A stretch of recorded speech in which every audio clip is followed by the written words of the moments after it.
당신의 전성기 오늘 4부 50플러스 Q&A 시작합니다.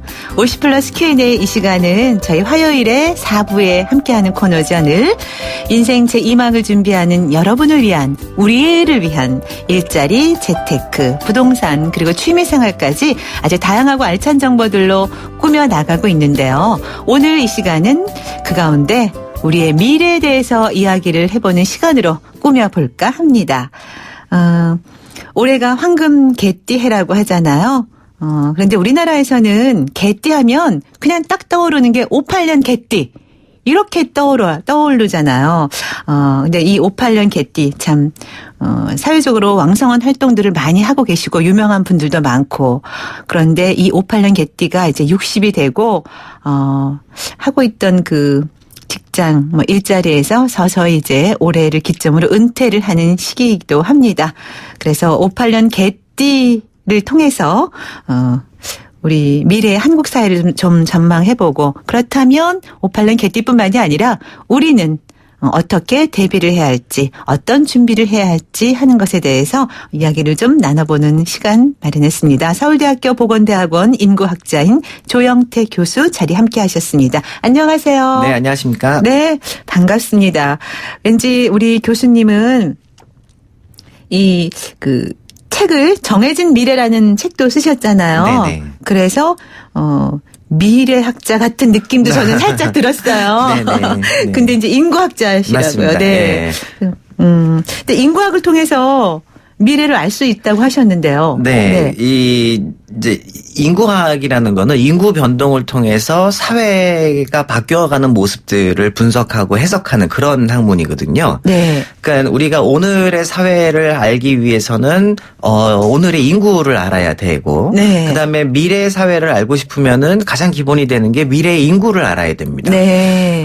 미래의 경제가 어떻게 될까? 우리 지금 뭐 통일 관련된 이슈가 굉장히 많은데 과연 미래의 통일이 될까? 이런 거는 예측하기가 쉽지가 않잖아요. 네. 근데 미래 사회의 기본이 되는 인구는 거의 정확하게 예측이 가능합니다. 네. 예, 그래서 인구를 잘 알면은 미래 사회를 예측하는 가장 기본적인 요소를 알 수 있는 거나 마찬가지가 되죠. 그래서 네. 미래학은 아니지만 저희 인구학에서도 미래를 많이 예측을 합니다. 네.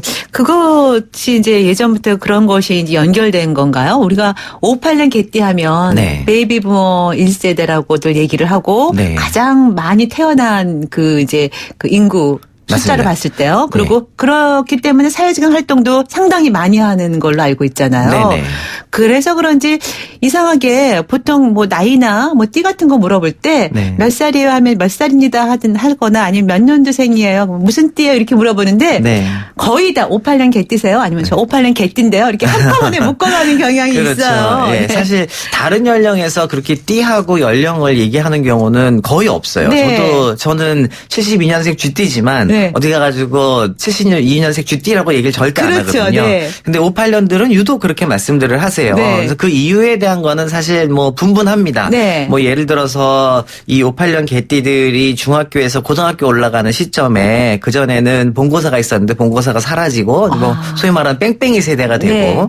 그다음에 또 연합고사를 통해서 들어가야 됐고, 그리고 뭐 또 이분들이 대학을 들어가려고 했던 게 77년이었는데 네. 그때 갑자기 이제 그 대학 공부에 대한 그 사회적인 열기가 막 높아지면서 네. 또 진학률 경쟁률도 굉장히 심해졌고 이런 얘기들도 있거든요. 네. 근데 인구학자인 저로서는 가장 중요한 건 아무래도 인구 숫자가 갑자기 네. 이때 늘어났기 때문이지 않을까라고 생각을 합니다. 네. 그래서 저희가 그 당시에는 태어나면은 그 출생신고를 제대로 잘 안 했을 때였거든요. 네. 그래서 사실 출생신고를 가지고 있는 그 자료 가지고는 정확하지가 않고요. 네. 1960년에 우리나라 통계청에서 굉장히 이제 큰 그 인구 센서스를 합니다. 네. 인구 센서스를 하면서 몇 살이에요? 얼마나 살고 있어요? 한 집에 그걸 다 물어보거든요. 네.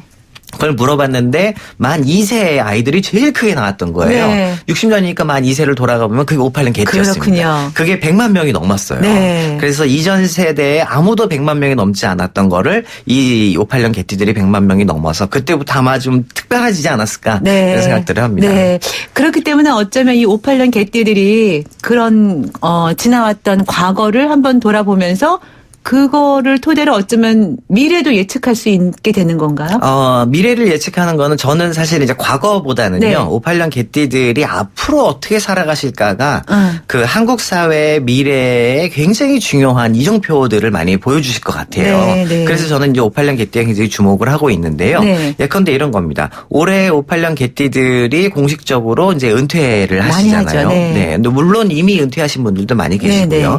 그러면 일단은 지금까지 우리는 하나의 직장에 들어가면은 그거를 평생 직장으로 알고 쭉 살아왔었는데 그분들이 직장에서 은퇴를 하시면 갑자기 대규모로 그 임금 근로자가 이제 빠져나가게 됩니다. 그렇죠. 그런데 이분들이 그냥 은퇴하신 다음에 가만히 있으실 리가 없거든요. 네. 그래서 앞으로 이분들이 어떤 삶을 살아가실까? 왜냐하면 이분들의 인구 크기가 지금 한 75만 명이 넘기 때문에 네. 이 많은 분들이 앞으로 어떻게 살아가실까가 그 뒤에 쫓아오는 또 다른 그 베이비 부모들 조금 연령이 네, 좀 네, 낮은 네. 그 사람들한테 이정표를 보여주실 거예요. 63년생들까지. 그렇죠. 예. 63년생들까지가 이제 우리 보통 얘기하는 베이비 부모 1세대니까 네.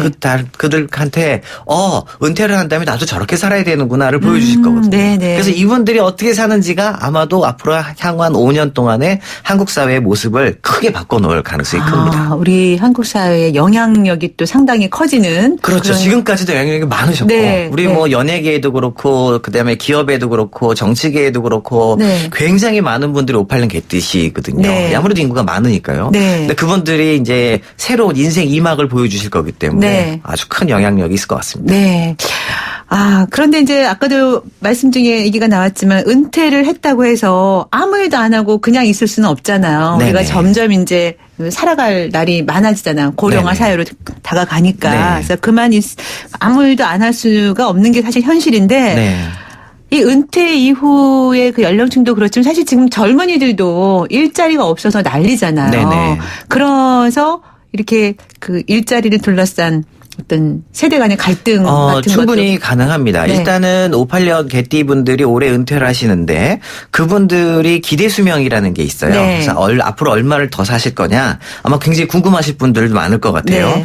그 통계청에서 그걸 다 계산을 해놨는데요. 올해 58년 개띠들 남자들은 앞으로 23년을 평균적으로 더 사실 거고요. 그러면 83세? 그렇죠. 네. 그다음에 평균. 예, 평균입니다. 네네. 그러니까 가만히 계셔도 여기까지 사실 거예요. 네. 그다음에 여자들이 28년을 더 사실 겁니다. 근데 지금 올해 우리가 이제 기대 수명이라고 이야기하는 게 남자가 79세, 여자가 84세인데 네. 이 58년 개띠들은 그보다 훨씬 오래 사실 거거든요. 그렇죠. 그렇다는 이야기는 노동시장에서 빠져나간 걸로 만족하시거나 만족은 안 하시겠지만 가만히 있으면 절대 안 돼요. 그렇죠. 이분들도 뭔가를 하셔야 되고 그것이 그 밑에 쫓아오는 연령대에 노동시장에 영향을 줄 수밖에 없습니다. 네. 예, 그것 이제 숫자가 작으시면 뭐 영향을 많이 안 주실 텐데 숫자가 꽤 크기 때문에 네. 그래서 이분들이 하나의 노동시장을 놓고 그 밑에 쫓아오는 연령대한테 다시 들어가려고 노동시장에 들어가려고 하면 그 밑에 따라오는 연령대는 그게 싫지요, 당연히. 그렇죠. 갈등이 되는 거죠. 그렇죠. 네. 근데 참 재미있게도 그 58년 개띠 밑에 쫓아오는 세력 중에 가장 큰 세력이 또 70년 개띠예요. 인구 크기가 굉장히 큽니다, 이분들이. 그래요? 70년 개띠도? 네. 그래서 근데 아시다시피 지금 70년 개띠들이 이제 만으로 48세시거든요. 네. 48세면 한국 사회에서 가장 이제 허리 역할을 경제적인 하는 거죠. 네. 경제적으로도 뭐 어디를 가도 제일 힘이 커지는 왕성할 때죠. 네. 근데 인구도 커요. 근데 그 위에 있는 58년 개띠들이 은퇴를 하시고 다시 들어오려고 하시면은 누가 그걸 제일 싫어하느냐? 70년 개띠들이 제일 싫어할 겁니다. 개띠들끼리 또. 근데 그렇게 그 개띠들끼리 이렇게 세력 다툼을 하는 사이에 사실 네. 제일 힘들어질 거는 그 밑 쫓아오는 82년 개띠예요. 왜 이렇게 다. 우리 담당 PD가 82년 개띠예요. 그렇군요. 예. 82년 개띠가 왜 또 힘드냐면요. 네. 사실 이거 오늘은 뭐 58년 개띠 이야기지만 네. 82년이 우리 소설에도 있잖아요. 82년생 김지영. 그게 왜 82년생이 굉장히 특별하냐 하면 네. 그때 갑자기 태어난 아이의 숫자는 한 80만 명대로 줄었는데 네. 갑자기 대학을 80%를 간 거예요. 네, 네. 그러니까 그 전에는 대졸자가 한 30만 명대였는데 이 82년 개띠부터 갑자기 대졸자가 56만 명으로 나옵니다. 네, 네. 그러니까 갑자기 경쟁이 더 심화된 거죠. 네, 네. 그래서 힘든데 위에서 싸움하느라고 밑에 애를 돌보지 않고 밑에는 오히려 더 힘들어지는 지금 네. 그런 형상이라서 근데 그럼에도 불구하고 58년 개띠들이 한국 사회에서 지금까지 이렇게 많이 해놓으신 것들 사람들. 네. 근데 그거를 이제 넘어서서 새로운 인생 2막을 이제 들어가시는 입장이어서 그래서 58년 개띠들이 아마도 한국 사회에 이제 물러나시는 게 아니라 앞으로 더 크게 네. 등장하시지 않을까. 네. 새롭게 등장하실 것 같아요. 네. 되고 이제 지금 올해로 이제 60이 되는데 네. 그렇죠? 사람들이 보통 남자들도 그렇다 그러더라고요. 여자들뿐만 아니라 나이에 좀 민감해진대요. 나이 들면서. 네네. 근데 이제 58년 개띠들 보면 이제 내 나이 60이야. 이렇게 남자분들도 약간 허탈해하는 분들도 계신 것 같더라고요. 네네네. 그렇겠죠. 아무래도. 네. 근데 이제 허탈해할 그런 이제 느낌이 있더라도 또 대외적인 활동 계속 하셔야 되니까. 그럼요. 그리고 또 굉장히 미국에서 굉장히 재미있는 연구가 하나 있었는데요. 뭐냐면은 같이 함께 태어난 사람들 우리가 코호트라는 표현을 씁니다. 네. 이 코호트가 크면은 한마디로 58년 개띠처럼 막 네. 100만 명씩 있으면요. 네. 어릴 때는 굉장히 힘들어요. 왜냐하면 서로 경쟁을 해야 되니까. 네네. 근데 이 사람들이 은퇴를 해서 나이가 들면요. 서로가 서로에게 의지를 하게 돼서 네. 굉장히 좋습니다. 그래서 인프라가 넓어진 건가요? 그래서 이런 겁니다. 은퇴하고 노인이 된다고 생각하는 사람이 저밖에 없으면 주변에 네. 그럼 저는 외로울 수밖에 네, 없잖아요. 네, 네. 그러면 실제로 우울증도 많고 자살률도 높아져요. 네. 근데 주변에 나 같은 사람이 많으면 네. 나만이 아니네. 그러면은 이분들은 새로운 기회를 더 찾아서 갑니다. 네. 그게 바로 58년 개띠들의 모습일 거예요. 함께 나누는 공감할 수 있는 그런 기회가 많다라는 거죠. 네. 지금 659 하나님 저도 70년 개띠인데요. 70년 개띠 이렇게 말하는 거죠. 70년 개띠입니다. 네, 70년 개띠인데요. 프리랜서로 일하고 있는데 하는 일이 실증이 나요 하셨어요. 네. 뭐 실증 날 때도 있죠. 가끔 일하다 보면. 그런데 또 이제 또 70년 개띠면 우리 교수님 저는 72년 쥐띠입니다. 아까 그러셨다. 네. 72년 네. 쥐띠. 네. 뭐 한창 좋을 나이네요. 네. 자, 그리고 7045님. 저는 58년 개띠이고 내일 태어날 손자도 개띠예요. 아들과 며느리 87 토끼. 아내는 63 토끼. 좋은 만남일까요? 이거 우리 인구학자님께 물어보시면. 좋은 만남입니다. 네. 네. 자, 이거는 또 다른 분 모시고 한번 이런 것도 얘기 나누는 것도 재밌을 것 같기도 하네요. 네. 좋은 만남이라고 하십니다. 우리 교수님께서. 근데 좋아 보입니다. 네. 58년 개띠. 토끼띠 얼마나 좋습니까? 네. 토끼띠 좋죠? 네. 자, 이제는 좀 다른 얘기로 살짝 돌아가 볼까요? 네. 우리 교수님께서 이제, 인구학을 알고, 이제 미래를 알고, 인구학을 이제 알고, 그러면 인구학을 통해서 미래를 알 수 있고 그러다 보면 예를 들어서 구체적으로 중소형 아파트를 사야 할지 말아야 할지 등등에 대한 것도 알 수 있을 것이다. 이런 네. 점에 또 우리 청취자분들이 귀가 쏠깃하실 것 같거든요. 네. 사실 부동산이라는 거는 저는 뭐 부동산 학자가 아니기 때문에 네. 부동산에 대해서 잘 모르지만 부동산도 결국엔 시장이고 시장은 이제 시장을 결정을 하는 요소들이 있는데 네. 특히 부동산 시장을 결정하는 요소를 인구학적으로 풀어볼 수가 있어요. 부동산 시장을 인구학에서는 이제 생각해 보면 크게 세 가지에 의해서 결정이 됩니다. 첫 네. 번째는 제일 중요한 게 아무래도 수요와 공급의 법칙일 거고, 네. 두 번째는 정부의 정책이고, 세 번째는 사람들의 심리입니다. 네. 특히 심리가 굉장히 중요하죠. 그렇죠. 부동산에서는. 예. 근데 지금까지는 우리나라 부동산이 언제 커지고 특히 아파트를 중심으로 언제 커지고 언제 이 가격이 올라갔냐를 좀 보시면 2000년 그러니까 90년대에 아파트가 많이 늘어나기 시작을 했는데 네. 실질적으로 가격이 막 상승했던 거는 2000년대에 들어와서입니다. 네. 근데 2000년대가 누구냐 하면 사실은 그게 58년 개띠들이세요. 2000년대가 그 58년 개띠들이 40대여서 네. 가장 이제 사회활동 활발하게 하시고 그다음에 대부분 자녀들은 둘이었거든요. 네.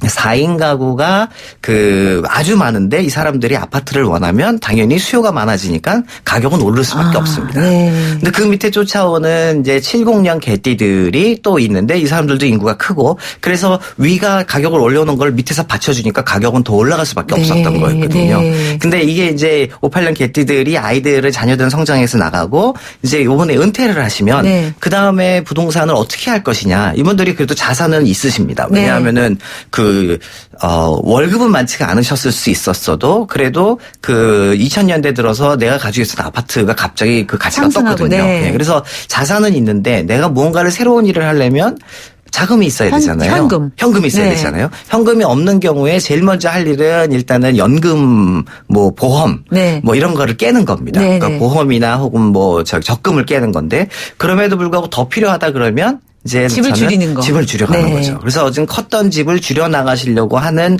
그 욕구들이 굉장히 많은 게 586 개띠들이셔서 네. 그래서 이분들이 가지고 계셨던 그래도 한 30평대 이상의 아파트들이 오히려 매물로 많이 나올 가능성이 크고요. 네. 반면에 이분들이 그걸 나가신 다음에 딴 데 가는 건 아니거든요. 역시 또 아파트로 가셔야 될 텐데 좀 작은 평수로 가시겠죠. 그때는. 그래서 작은 평수의 아파트의 수요가 좀 늘어날 가능성이 매우 큽니다. 네, 그렇군요. 그래서 이제 그 얘기를 듣다 보니까 이해가 되는 거예요. 네. 네.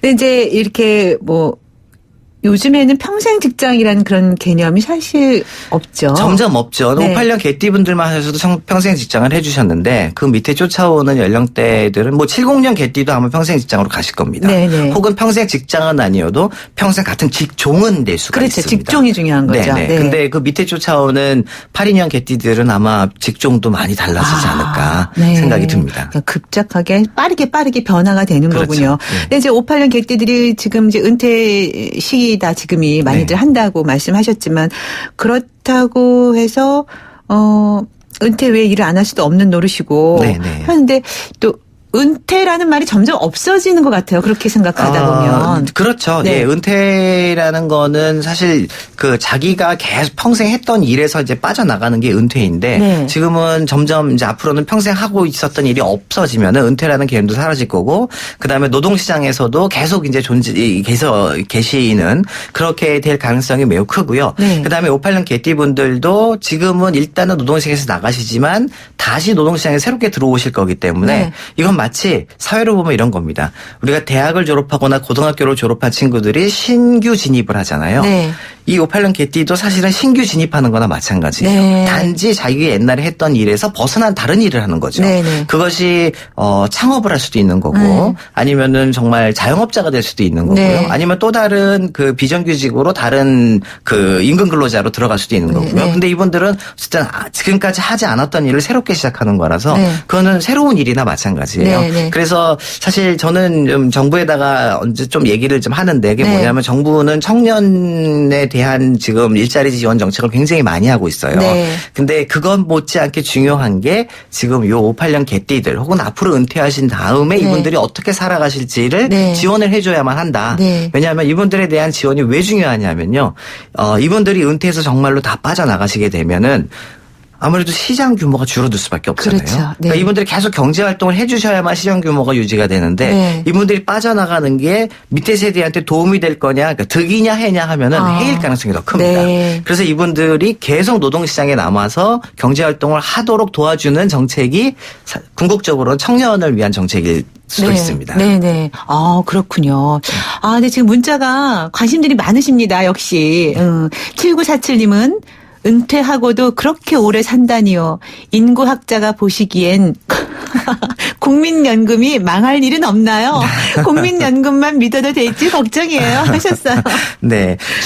저는 이제 대학 교수이기 때문에 저희 네. 서울대학교는 사학연금이라는 거를 들고 네, 있어요. 네. 사학연금도 국민연금 제도랑 같은 겁니다. 대신에 네. 저희는 좀 많이 내고 나중에 좀 많이 받게 되어 있는데, 네. 제가 뭐 국민연금은 국민연금 쪽에서 잘 알아서 하겠지만, 네. 제가 개인적으로 저는 사학연금에만 100% 의존을 하지 않으려고 합니다. 네. 그 이유가 뭐냐 하면은, 지금 계획하는 거하고, 그 다음에 인구 구조가 10년, 20년 뒤에는 굉장히 많이 바꿔지면은, 우리가 지금 계획했던 연금의 뭐라 그럴까요?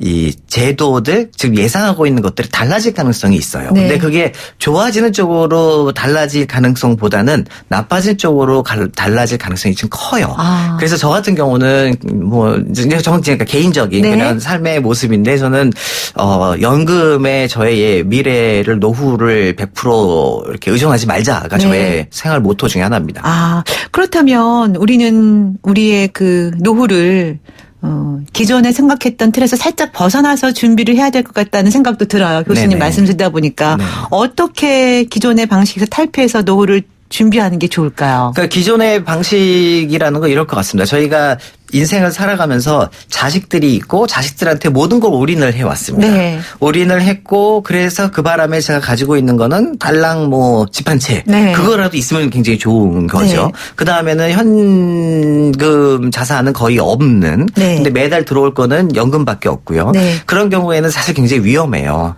그래서 저는 이제 저희 친구들한테 얘기를 하는데 아이들한테 하는 투자가 정말 최우선이냐 최선이냐 그거에 대해서 스스로 다시 한번 생각을 해야 된다. 아까 노후 준비 방식을 달리하는 것 중에는 자녀 교육이나 자녀에 대한 것에 시각을 좀 달리하는 게 필요하다. 그렇죠. 예. 워낙 뭐냐면 저희가 버는 돈의 정말 3분의 1, 4분의 1을 자녀한테 주고 있기 때문에. 아유, 3분의 1, 4분의 1이 뭐예요? 네. 거의 뭐 5, 60% 이상을 네, 그렇게 하는 그런 것 집이 같아요. 많죠, 지금. 네, 네. 그래서 그런 것도 한번 다시 생각해 보고, 네. 그 다음에 그냥 연금이 사실 국민연금이요. 작년에, 제일 많이 받으셨던 분이 한 140만 원 좀 밑으로 받으셨습니다. 네. 근데 이거를 연기하셔서 올해 처음으로 200만 원 넘게 한 달 받으시는 분이 나온 거예요. 최초로. 네. 근데 아시다시피 사실 200만 원도 큰 돈은 아닙니다. 네. 은퇴하신 다음에 앞으로 85세까지 사셔야 되는데 200만 원 받으면 사실 수 있을까?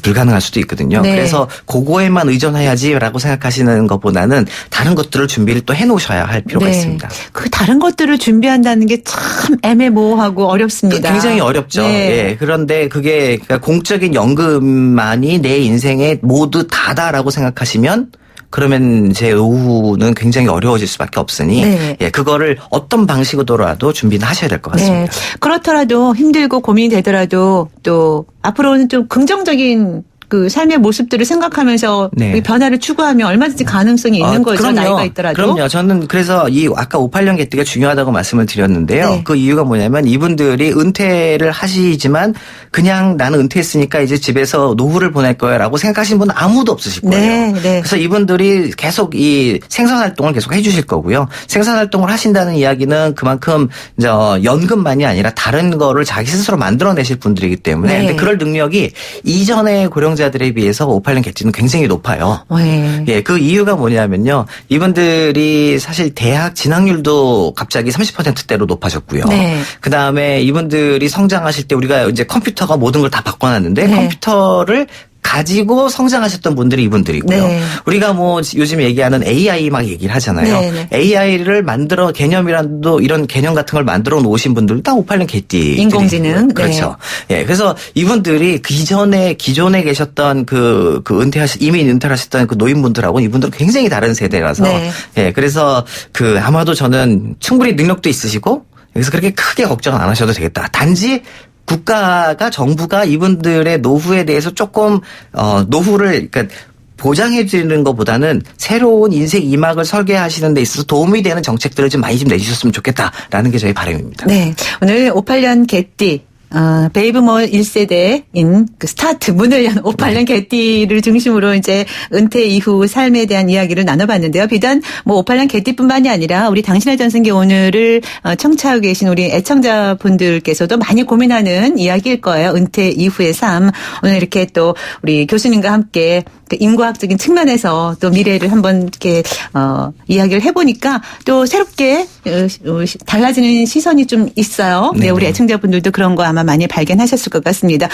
교수님 오늘 나오셔서 이렇게 재미있는 이야기, 좋은 말씀 해주셔서 너무 감사드리고요. 다음 기회에 또 이어져서 계속 좀 한번 이야기를 나눴으면 좋겠어요. 58년 개띠뿐만이 아니라 우리 모두의 노후를 준비하는 중장년층들을 위해서요. 네, 알겠습니다. 고맙습니다. 네, 감사합니다. 네.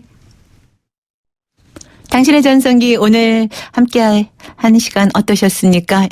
여러분께 외롭지 않게 해드리려고 노력했는데요. 우리 모두 외롭지 않고 서로 나누면서 그렇게 따뜻하게 보냈으면 좋겠습니다. 벌써 마칠 시간 다 됐어요. 끝곡으로 바다사의 사랑하고 있어요 준비했습니다. 노래 띄우면서 물러갈게요. 저는 내일 아침 10시 20분에 다시 오겠습니다. 지금까지 김명숙이었고요. 여러분 오늘이 가장 젊은 날입니다.